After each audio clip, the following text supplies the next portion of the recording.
So here we're jumping into Game 1 between Cloud9 and Team Dignitas of the series from this past weekend. Coming into this game, Cloud9 was 4-3, Team Dignitas was 5-2. Both of these teams are two of the top teams in the league right now.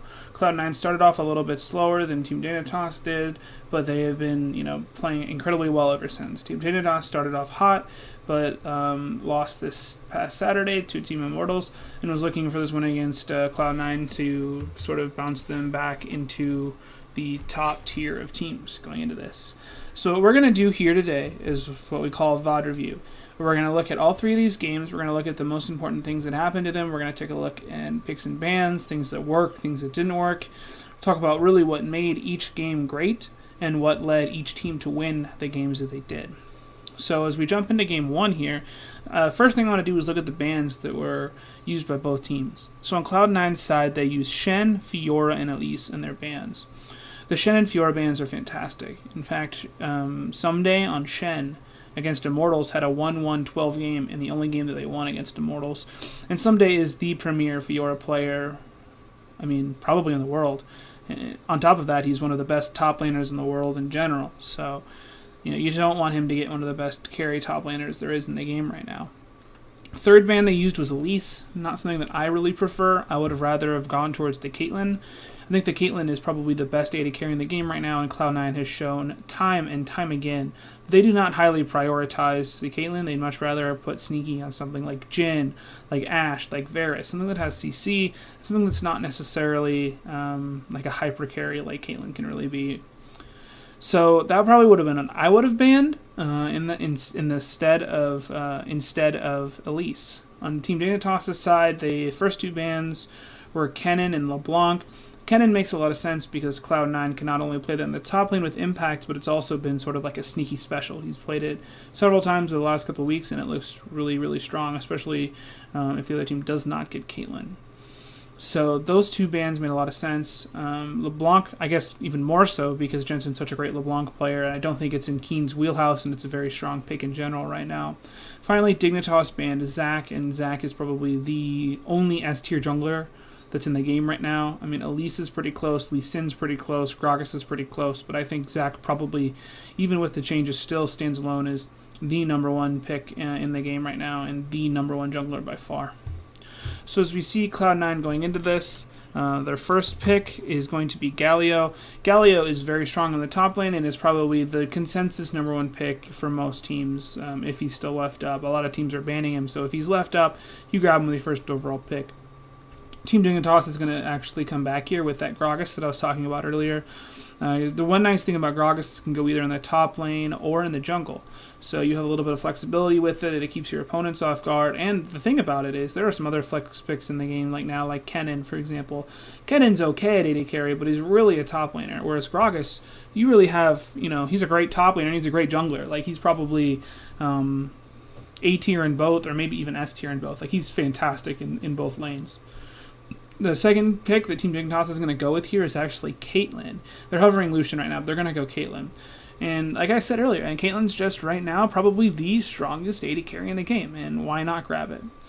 So what Caitlyn does is it gives you a very powerful laning phase, and not only does she have a very powerful laning phase, she has very good late game. Now, she has a little bit of a lull in between those two things, but with the new changes to Caitlyn and when people are running Warlord's Bloodlust plus Infinity Edge and 2 Zeal items, she's incredibly powerful, essentially when you get to that 3-item mark, especially if you have Berserker's Greaves already. So very, very strong force to be reckoned with and devastating to turrets.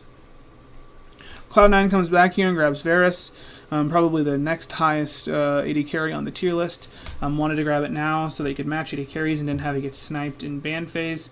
Makes a lot of sense. The other pick they're gonna go with here is actually Thresh, and I think Thresh is probably the strongest support in the game right now. But one thing that he's a little susceptible to, and what Team Dignitas is going to be picking here, is actually the Morgana. The Morgana has a Black Shield, which stops Thresh from being able to properly use Death Sentence. There's still ways to play around it. For example, you can pop the Black Shield with things like your ultimate, but realistically it just makes things a lot harder. But then I want to talk about the specific synergy between Caitlyn and Morgana. Caitlyn and Morgana have a really long distance kill range. Morgana's snare, has a pretty good range, probably a bit longer or maybe just as long as Death Sentence. But if she hits that, at max rank, it's about a 3-second snare, which gives Caitlyn plenty of time to put a trap underneath it. And then in that time, if you have Morgana snare into her pool, into auto attack, net auto attack, trap auto attack, you're basically done right there. Plus, she still has her Q left to finish you off if you're still there. So that is really good synergy in general between the Caitlyn and the Morgana, and then you get extra value because it's a direct counter to the Thresh. So at this point, Team Dignitas is really, honestly, crushing pick and bans. I think their picks in their first 3 are just all probably perfect. Like if I had to grade them on a scale of like A to F, like in a typical grading scale, I'd say they got an A in every single pick. Like fantastic drafting by Cop here, really outthinking Cloud9 and really giving themselves a lot of advantages.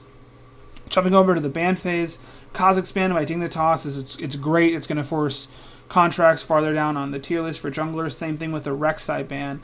On Cloud9's side, they banned the Syndra, which it's pretty strong right now, so I guess I can see why they did it. Though I don't know if that's what I would have banned here, to be honest. But I definitely not something that I'm going to take away them from. Then the other ban they're going to end up going with here is, I believe, the Renekton ban. Yep, the Renekton ban.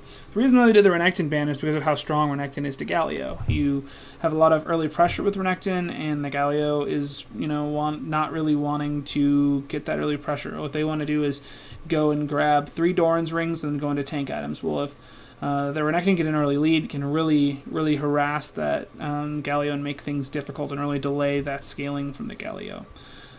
So what this leaves is Team Dignitas is able to grab the Lee Sin and then push that Gragas to the top lane.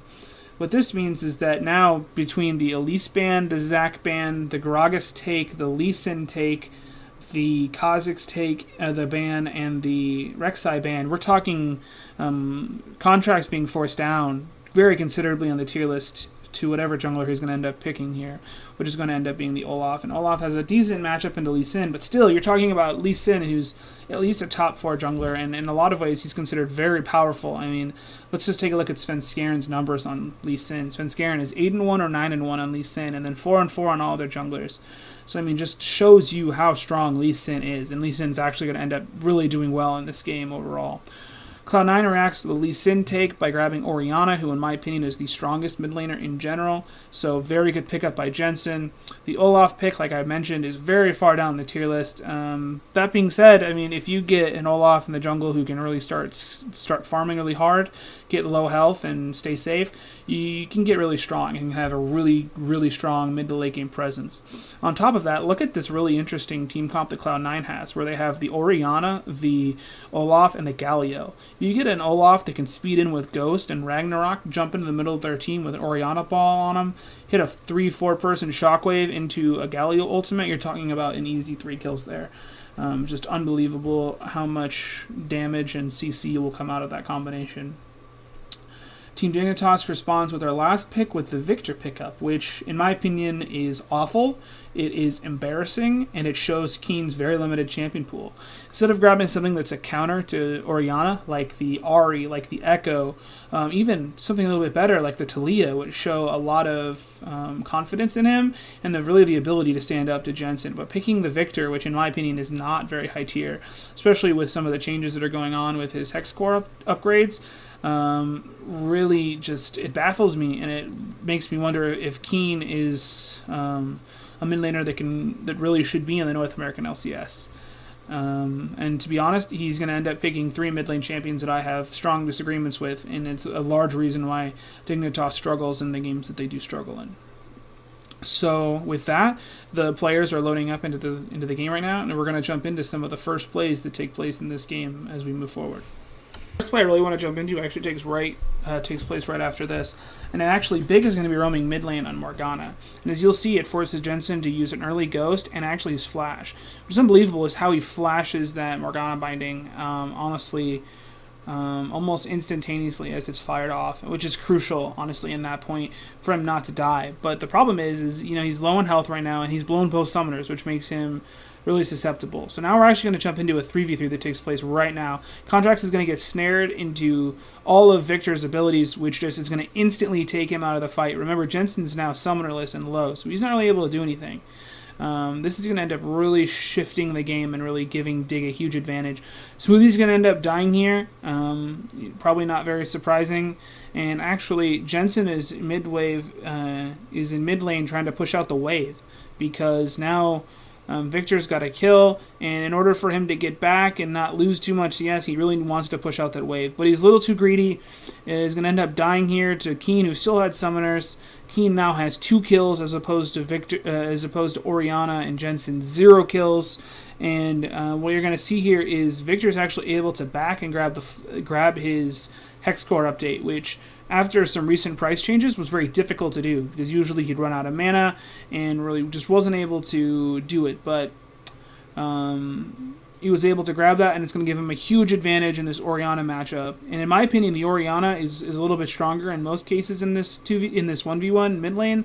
But once the Victor has this much of a lead, it really changes the dynamics of the fight and really sets up Dignitas for success. And a lot of this comes down to Big's roam that took place before that 3v3 happened, and blowing both the summoners, and actually just really good play in general from Shrimp this game so far. He had a good impact top lane on his gank, and then helps roam mid and grab that 3 for 0 in that 3v3 between the two. So as you can see already, I mean, Dignitas is over a 1k gold lead, and it's only going to get worse, because this Victor is only going to get bigger and bigger and bigger. But as we jump forward, let's see how, even despite that gold lead, how the Orianna fares in this Victor matchup. Well, let's set up the scene for this play again. Victor's got a pretty strong lead. He's got that hex core upgrade, and in general is just really far ahead of Jensen, even though he's behind in levels. And we're going to see this really interesting trade take place between Jensen and Keen, despite sort of the differences in terms of gold and in the lane currently, and even Dignitas's pretty healthy gold lead at this time.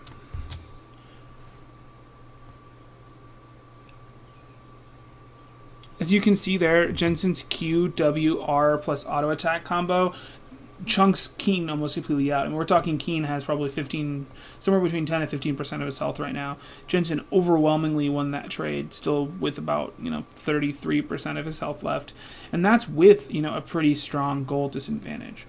So really great playing by Jensen, and part of the reason why I think Orianna is so strong. She's good in the 1v1, she's good early, she's good mid game, she's good late game. She just has so much unbelievable utility in lane control. I mean, I very much wonder why Keen took the Victor when he could have gotten something that is a little stronger in at least some facet of the game. I mean, I think even you could argue that though Victor probably has more late game damage, he probably doesn't have as much of an impact in terms of team fight winning as an Orianna does if she hits a large shockwave. So this sort of shows you the state of the game. Though Dignitas has a pretty healthy gold lead, and Keen especially has a pretty healthy gold lead, Jensen and that Orianna and this Cloud9 team is still just within grasp of this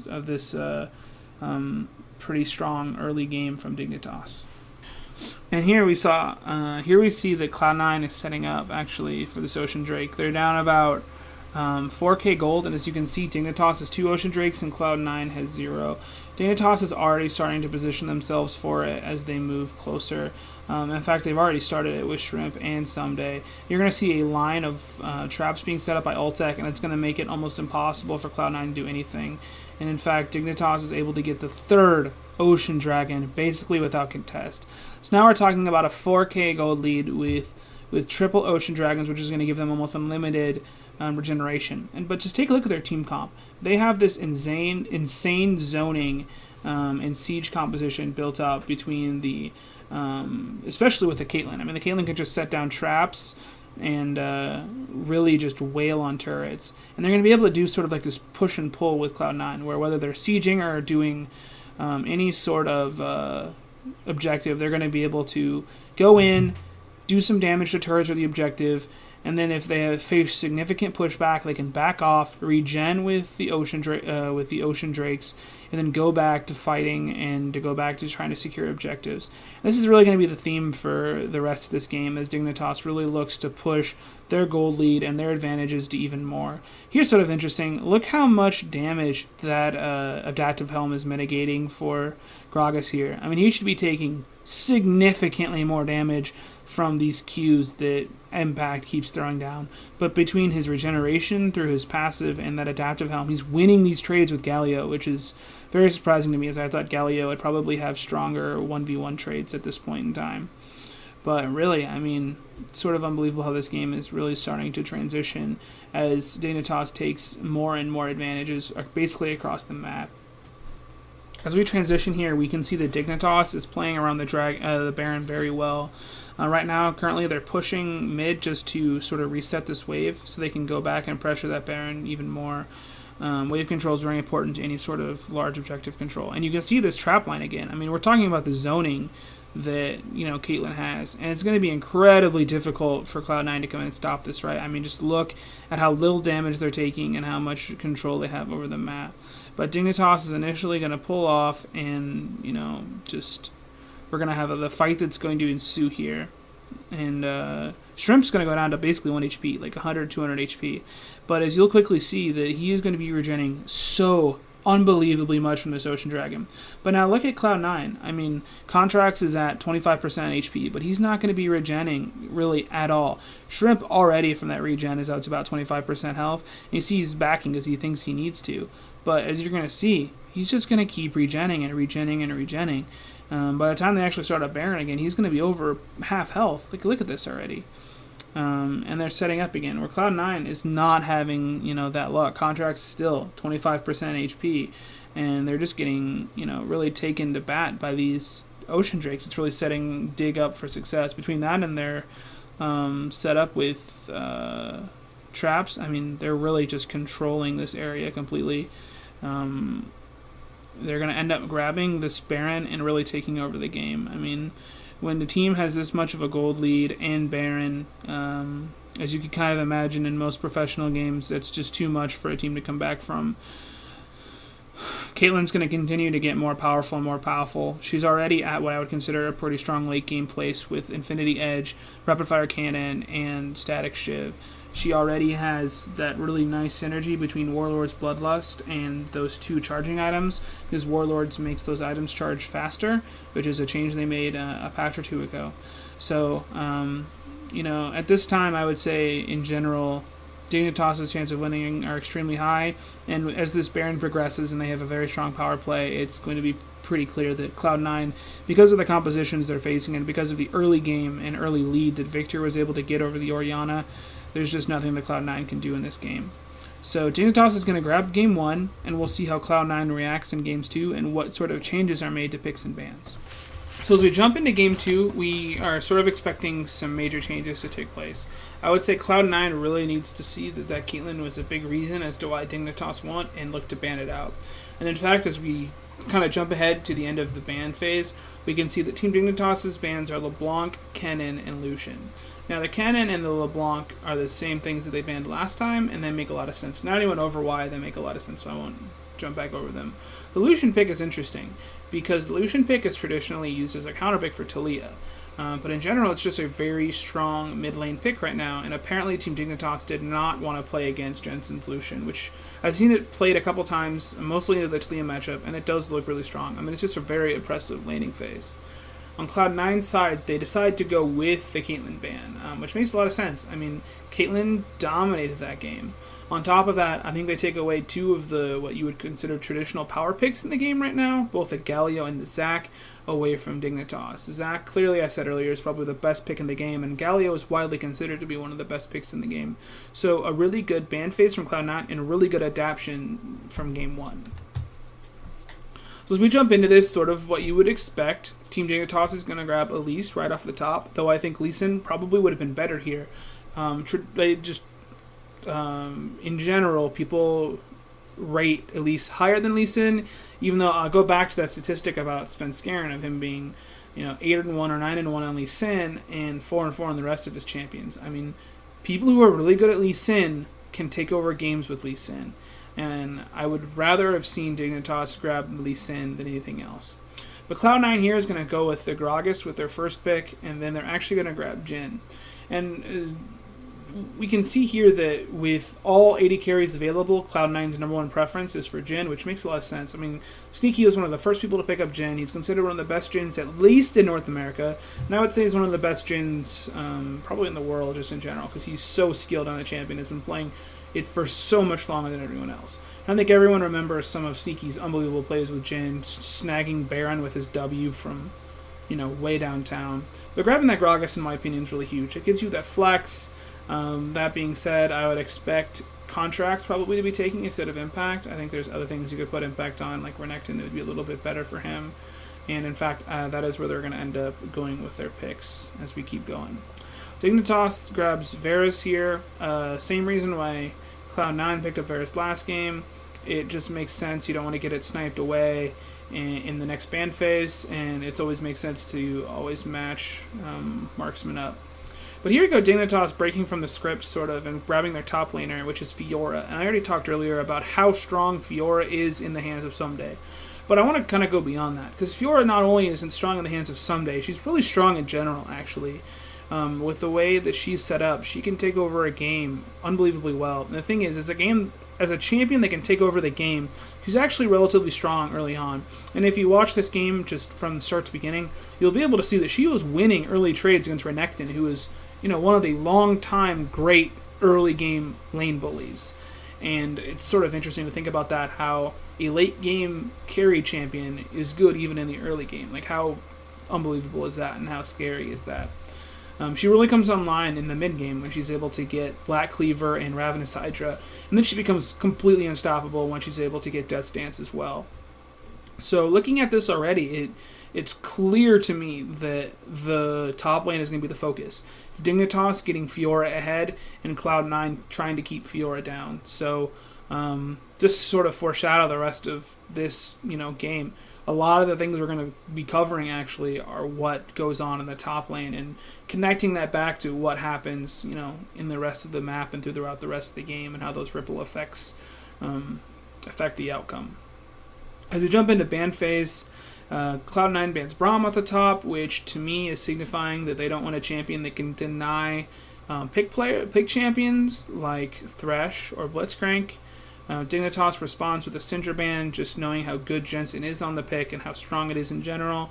Cloud9 again follow with their other ban and take away the Morgana, which is to essentially make things a little bit more difficult on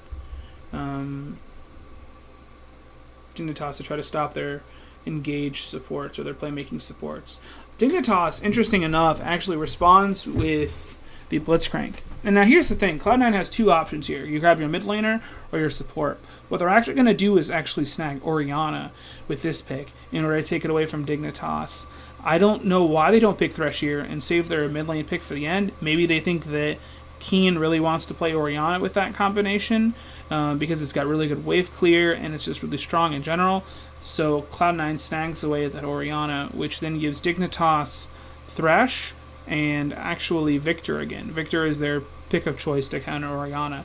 Let's think back to that first game. Orianna was still playing pretty well into the Victor, even with 2-kill Victor lead that he had. So it's sort of surprising to me again why he didn't go for an Ahri, why he didn't go for something that's a little bit more of a counter instead of just let's farm it out, sort of almost gentleman's agreement style, as I'm sure some of you have done in solo queue at other times. But then Dignitas is able to respond with, again, Thresh, which, like I said earlier, I believe is one of the most potent support champions of the game. But interesting enough, Thresh is going to go 0-2 in this series. So I guess I sort of gave you away what's going to happen in this game. But hey, I guess that means you got to look forward to Game 3 that's coming up. Cloud9 responds with Tom Kent. It's probably the last pick really left to help get your AD carry out of a tough death sentence if they get caught in one. Which I know we've all had AD carries that somehow eat every single hook, whether it be a Thresh hook or a Blitzcrank hook or a Nautilus hook, what have you. But that means if you look at these lanes, Dignitas has priority in bot lane. Mid lane is sort of a wash. Neither team is really going to like push in the other one considerably. It's just going to be one side comes up and clears, the other side comes up and clears in mid lane. So not a whole lot of clashing that's going to be going on there, which once again points back to the top lane. You're going to have Fiora and Renekton duking it out, and a lot of jungle attention is going to come in the way of the top lane in order to try to sway the matchup one way or the other. So with that, let's actually jump into some gameplay from Game 2. The first player I want to look at actually comes to the top lane between Impact and Someday, which I guess you probably could have predicted, with how much I was foreshadowing it in the pick and ban phase. So we see Impact actually has a pretty nice lead here, and but that being said, Elise is actually in Cloud9's jungle. Now Impact is going to go in on Someday, seeing his health lead. He's going to immediately try to stun, but Fiora actually riposts it, which means that Impact actually gets stunned instead. Impact's able to flash the cocoon, but because Elise has repel, she's able to come in, switch, and then she's able to come in, repel, and then use her Q to finish off Impact underneath the tower and get out of there with the majority of her health left. But let's take a look. They're going to actually replay this, and let's see exactly everything that happened. So first of all, you have to see that play by Fiora was unbelievable. Then Impact's able to use Slice and Dice to get pretty far away, and then flashes the cocoon, or else he would have died earlier. But then, because like I said earlier, Elise has that repel, she's able to eventually get the kill. Now, if we take a look at items here, Impact actually backed only with a handful of CS, and all he was able to get when he died was actually a refillable pot and a pink ward, well, a control ward. So he's really, really weak at this point, right? But Fiora had a couple more CS and an assist, so she was able to go back and get a Doran's Blade. So she already has a pretty considerable lead on Impact at this time, and we can only expect that as the game goes on, that if things are left the way they are, that she's just going to really take control of this game, and she's going to be online, as soon as possible. So we'll see how this goes as we continue. So we're actually going to come back up to this top lane, because what's going to end up happening is, like I said, this top lane is really going to decide what happens. And as we see Gragas sort of in the jungle, he's going to work his way up to the top lane and really, come in for a gank here. But let's take a look at the rest of the field as it is right now. We see that, here comes Contracts. Contracts is going to come in. Someday doesn't know he doesn't have flash, so he riposts, thinking it's going to be a taunt flash or a body slam flash, but it's not. But anyways, Impact is able to get the kill here, which is huge for it. And what it's going to do is it's going to help even out the lane, because Fiora was really starting to take control, like I said, that she would if she was left alone. That's really what we like to say in League of Legends, stabilizing the lane. And that being said, it's really not holding the Fiora down yet. She's still going to be able to farm pretty well. She's still going to be able to scale pretty well, but she won't be as oppressive to the Renekton as she was going to have been, and really snowball it much quicker. So, actually, the next play we're going to take a look at here in a second also takes place in the top lane.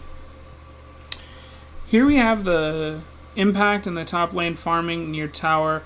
Shrimp came up to gank, but hasn't really made a move yet. Gragas had just backed, and they'd actually seen him just back, so they think this is probably still pretty safe to do. So Gragas is coming up through lane, and though Elise is going to do a ton of damage to Impact off the start, he's able to use his ultimate, and then that nice flash body slam plus the Q really sets up that kill on Shrimp. And then he actually takes this riposte right there, which allows Impact to get the final hit with his Q on Fiora, and now he's really able to take over the lane. Now he has 2 kills. He's starting to really get ahead he's going to be able to really get ahead in terms of items actually, and is going to just snowball this lane unbelievably. So we're actually going to take a look at this replay here in a second, and we can walk through a little bit more on all of the different mechanical plays that Impact and Contracts made to win that fight, because that's what it came down to, was really strong mechanical plays. So first you can see Impact goes down almost over half health, almost down to a 4th health, but the Dominus helps give him a ton of tankiness, and actually that flash where he flashed allowed him to get damage on both Someday, which was important, and onto Elise, helping with that early kill. And then, like I said earlier, Contracts actually takes the riposte when Impact was on 1 HP and allows him to survive and grab that kill with the Q. It's just huge. Now we can take a look at the items that are there now after that fight. Someday has a Phage and Ninja Tabi compared to Impact, who has Black Cleaver already, and now 2 longswords. So a really huge lead for Impact right now as they look to transition into the mid game here. And as you're going to see, Impact is really able to sort of run away with this and really take over the lane as the game gets going. And sort of as a nice little bonus, Cloud9 is going to be able to get the Mountain Drake off this as well as they continue to push this game forward. The next play that we should look at is actually when Gragas comes and ganks Keen. Keen should have flashed that Gragas ult, but because he didn't, it allows Jensen to get that really sick fadeaway QR combo to grab that kill on Keen. As you can see, the lane was pretty even, but that kill on Jensen is going to really help propel him ahead against Keen. And as you'll see, Jensen, once he gets that lead, is able to really run away with it. Here you can see Impact just pushing up so unbelievably far because he knows he has such a big lead on Fiora now. But let's take a look. He could have flashed that right there and jumped to the other side of it, and if he would have done that, he would have actually probably been pushed to the other side of the barrel and pushed underneath his turret and would have survived. But great mechanical play by both Jensen and Contract, and just unfortunate for Keen that he didn't flash it preemptively. Now we're going to actually jump back to a play that took place on the top side of the map. So here we see Impact and Someday fighting. Someday already popped his ult. Someday is going to pop his ult in a second onto him. But Impact is able to stay next to the wall and not allow Someday to get that final proc onto his ultimate. And Impact is able to pretty easily clear up that. And is actually going to get away even from the Victor. Now he's eventually going to get chased down by the Elise and die. But at that point, it really doesn't matter. He's pulled all this attention topside. Cloud9 is going to get that bottom turret because of it, and he's still only, is trading a 1-for-1. So really great play by the Renekton. And remember, the goal here isn't for the Renekton to get big, it's for the Renekton to keep down the Fiora, and that's exactly what he's doing as this game progresses. We're talking about Fiora still hasn't even completed her first item at 16.5 minutes. So just a fantastic job by Impact at this point, and really, if things keep going the way they're going, it's going to be strongly considered for player of the game, in my opinion. But as we move forward, we can sort of see here just how strong Jensen is. I mean, Jensen's able to solo kill Keen really with ease and not even take barely any damage whatsoever. Just once he gets that gold lead, it's a game over in the mid lane. And now Cloud9 is really pushing the game out to a 3k gold lead. And the game's sort of snowballing out of Dig's grasp at this point. We can see Cloud9 here sort of baiting and setting up for a Baron. They have good ward coverage basically all around with multiple pinks. Actually, look at all those pinks. You have a pink in the tri-bush above Baron. You have a pink in the bush near mid lane. You have a pink in the death bush. And you have other wards, farther into Dignitas's jungle. Cloud9's really sort of suffocating this Dignitas team, and a Baron take at this point in the game would be absolutely brutal. They're going to move in with a Rift Herald and actually grab this top lane turret basically with ease. Rift Herald just itself, look at that, just absolutely wallops the turret. We're seeing Impact even still at this point. Even though it sort of has gotten a little bit closer between the two, he's still able to fend off that split push and really hold that bottom turret. Cloud9's jumping onto this Baron and really forcing Dignitas to react here. The TP from Impact really shows just how committed they are to this. And with Shrimp almost completely gone, Cloud9 has to finish this Baron here, and they do so.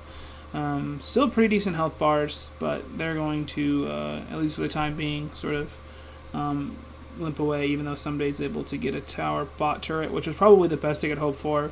But now Cloud9 has a Baron, a 5k gold lead. Really, this game is pretty much out of the hands of Dignitas. They wasted too much time. It took too long for the Fiora to get online. Cloud9 is really going to take this Baron and really just unbelievably destroy Dignitas as the game goes forward.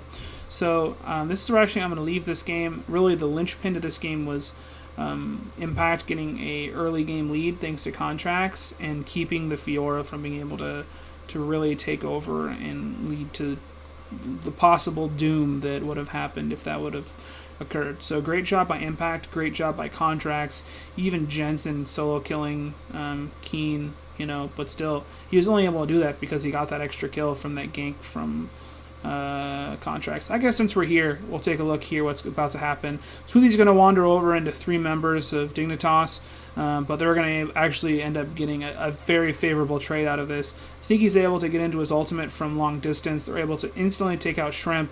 Altek's taking a ton of damage as well, and he's going to go down pretty shortly after Shrimp did. And now at this point, you can even see, actually, we'll jump into this one as well, because Impact makes a really sick outplay at the end of this. So you see somebody's trying to make a play because he knows that his team is just falling farther and farther behind. Use the Grand Challenge.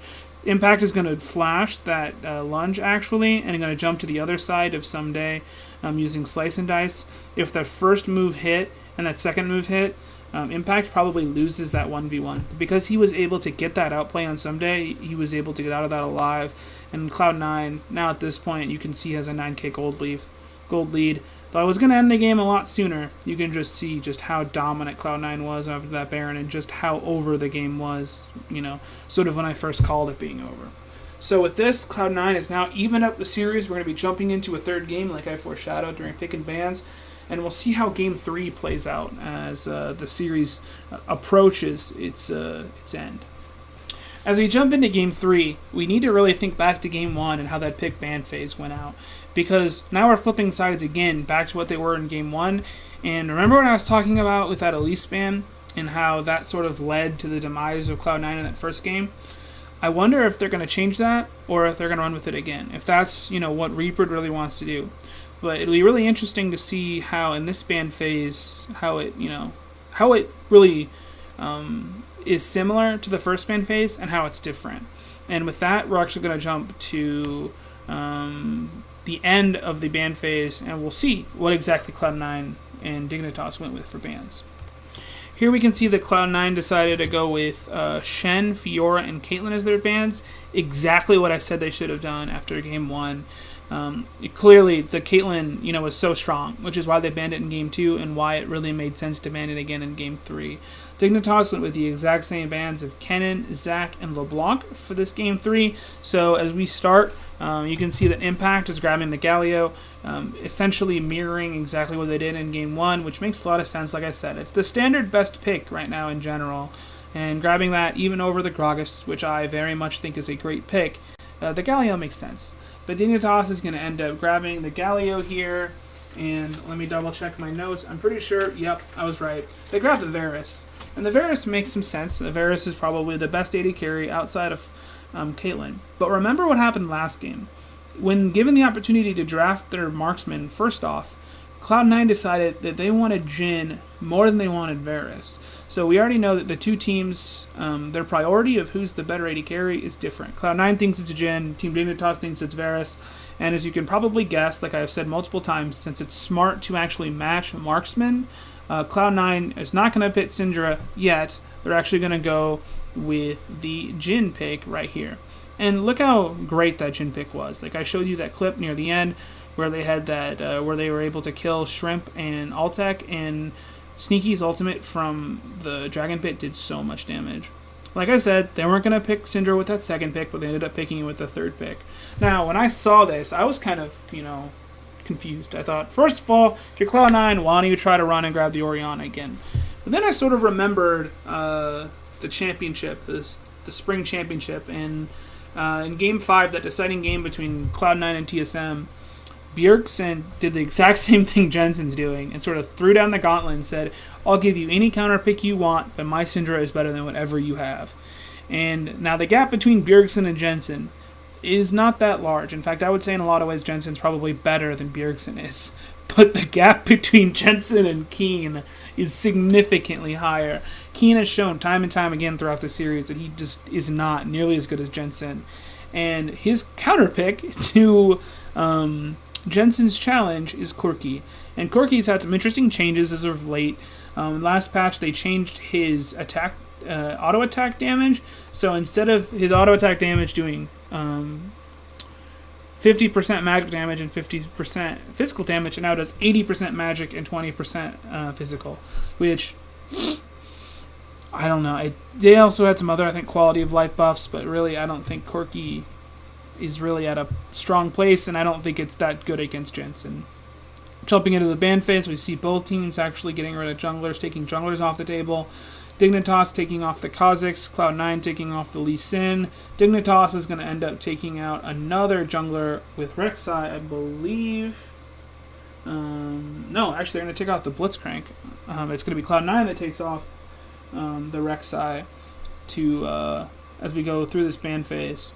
Interesting that Dignitas decided they would not like to face Blitzcrank, even with Morgana still on the table and with Thresh still available. So they think that the Blitzes must be stronger than the Thresh. Now, in some ways, it's harder to see the Blitzcrank hook coming than the Thresh because the Thresh has that little wind-up, but still very interesting to me why that pick happened. And then Cloud9 actually pushing themselves and Dignitas down the chain of junglers here. But remember, Dignitas already has Gragas, right? Like, they already have a very, very strong jungler to go with.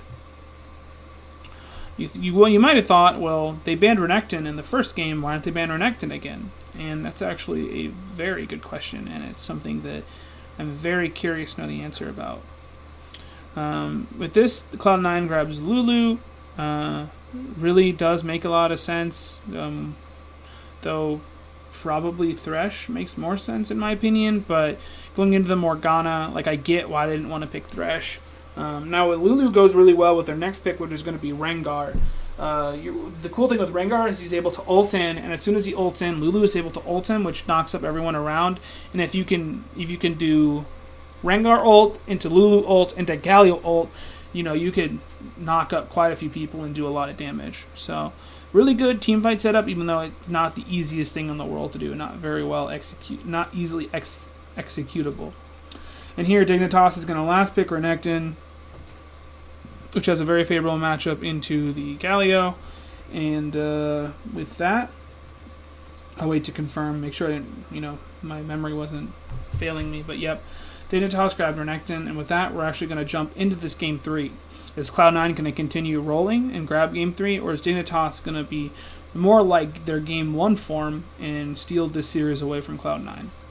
As you can see, Contracts is here bottom lane, and as things get going here, we're going to see Contracts going on big. Actually, miss his Bola, which I think was actually empowered, which would have stunned.